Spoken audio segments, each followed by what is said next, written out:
Maulang umaga po sa ating lahat. Ngayong araw naman ay magluluto tayo ng mami na may hipon at itlog. Dahil umuulan, bumili po ako ng lulutuin natin ngayong araw at simplehan lang natin ang mga ingredients. Yan.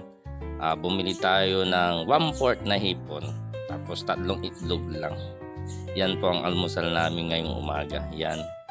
Nilagay ko na po yung hipon. Konti. Tig-isa lang kami dyan. Marami kaming kakain. Nya! Mahal kasi ang hipon kaya 3 lang. Yan, nagluto na ako ng sabaw. Yung ginamit ko dyan sa sabaw, yung ulo ng hipon yun din. Naglagay din ako ng isang shrimp cubes para pampalasa. So yan, nilalagay ko na sa plato.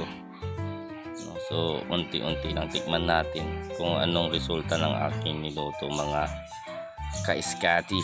Sana magustuhan nyo. Try nyo po ito, masarap. Lalo na pag umuulan. Yan po. Nilagay na po yung sabaw. Ako po yung unang titikim ng mami with hipon at itlog. Yan po. Sana magustuhan nyo po. At salamat din po sa mga sumusuporta sa akin. Thank you. Please like, share, and follow po. Again, magandang umaga po sa ating lahat. Ang sarap ng sabaw. Sarap po. Mainit.